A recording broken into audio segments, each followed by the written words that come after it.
Find out చేశాడు. Weakness find out చేసి దీని కెప్టెన్ అయిన కూడా రెస్పెక్ట్ ఇవ్వకుండా నేను ఇక్కడ కుకింగ్ పాట్లోనే ఉంటాను, నేను రిటర్న్స్ కడగనని డేరింగ్గా చెప్తున్నాడు. నా కెప్టెన్ అయ్యి కూడా నా మాట వినట్లేదని దివ్య ఇరిటేషన్ అవుతుంది. ఇంకోటి ఏంటంటే నైట్ మిల్క్ పోయింది కదా, ఆ వీక్ పాయింట్తో నాకు మిల్క్ కావాలని హెరాస్మెంట్ చేస్తున్నాడు. సో ఇక్కడ ఇద్దరు వీక్నెస్ ఉంది. ఫస్ట్ ఆఫ్ ఆల్ దివ్య గౌరవ్కి ఎందుకు అంత లీనియన్స్ ఇచ్చిందో కూడా అర్థం కావట్లేదు. దివ్య ఎవరైతే ఆమె క్లోజ్గా ఉంటున్నారో వాళ్ళే, బర్నీ sir close, Divya Tanuja close, but వాళ్ళిద్దరినే ఎప్పుడు కూడా టార్గెట్ చేస్తుంది. పాపం వాళ్ళు ఇన్నోసెంట్ అయ్యుండి ఈమెకి సపోర్ట్ చేసి కెప్టెన్సీ కూడా ఇచ్చారు. That is bad luck. But ఇక్కడ ఏంటంటే దివ్య చాలా స్ట్రాటజీ ప్లే చేస్తుంది, అందరికంటే చాలా తెలివిగా. ఎవరు పడితే వాళ్ళతోనే నెక్స్ట్ ఇప్పుడు సుమన్ శెట్టితో క్లోజ్ అయిపోవడం, అక్కడ బర్నీ సార్తో, అక్కడ తనుజతో అండ్ డిమాండ్ పవన్తో, ఎవ్రీవన్తో ఒక స్ట్రాటజీ ప్లే చేస్తుంది. మంచిగా స్మార్ట్గా ప్లే చేస్తుంది. ఎవరైనా ఆమెకి రివర్స్ అయ్యారనేసరికి ఒక క్వశ్చన్ టు క్వశ్చన్ ఆన్సర్ ఇచ్చేస్తుంది.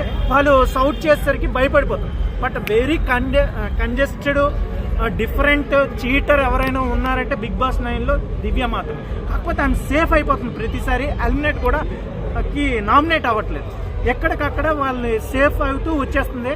But very dangerous candidate. But ఆ బిగ్ బాస్లో ఉన్న వాళ్ళకి అర్థం అవ్వట్లేదు, ఎప్పుడు అర్థమవుతుందో తెలియదు. ఓకే, అండ్ ఇప్పుడు కెప్టెన్గా ఎవరు? చాలా డిఫికల్ట్గా వచ్చింది 9th వీక్ కెప్టెన్సీ. సో ఫైనల్గా తనుజ అండ్ రితుకి వచ్చింది. అండ్ వాళ్ళిద్దరూ ఇంతవరకు కెప్టెన్స్ అవ్వలేదు. దే వాంట్ టు కెప్టెన్, కావాలన్నట్టుగా ఉన్నారు. బట్ కెప్టెన్సీ ఇంకా రావట్లేదు. బట్ ఇక్కడ బిగ్ బాస్ ఒక ట్విస్ట్ ఇచ్చింది. వీళ్ళిద్దరూ కాదు, థర్డ్ పర్సన్ వేరే ఉన్నారు. వాళ్ళు ఎవరంటే కొంచెం కామెడీ చేస్తారు, మంచి ఫేమస్. ఆయన ఎవరనేది మరొక 1 అవర్లో 2 అవర్లో చెప్తాననేసి ఫైనల్గా ఎమాన్యుయల్ అనేసి ట్విస్ట్ ఇచ్చేశారు. బట్ దీన్ని చూడాలి, ఇంకా లైవ్ టెలికాస్ట్ అవ్వలేదు. బట్ ఎమాన్యుయల్ అయితే మట్టుగా ఈసారి ఒక డిఫరెంట్, ఎందుకంటే Tanuja and Ritu they are very strong contestants and they want captain. But finally they did not get. ఎందుకంటే ఏది కావాలో అది దొరకదనడానికి ఇది ప్రూవ్ అవుతుంది. ఎమాన్యుయల్ ఆల్రెడీ కెప్టెన్సీ 2 times వచ్చింది, 1 time చేశాడు. రీసెంట్గానే రిలీవ్ అయ్యాడు one day before. But again he got the captaincy. So bad luck. Tanuja అవ్వాలనుకున్నాను, very bad luck.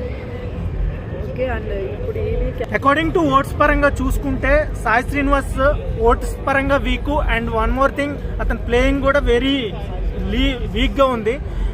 Week contestant ఎవరు ఇప్పుడు కరెంట్లీ ఉన్న క్యాండిడేట్లో అంటే సాయి శ్రీనివాసే.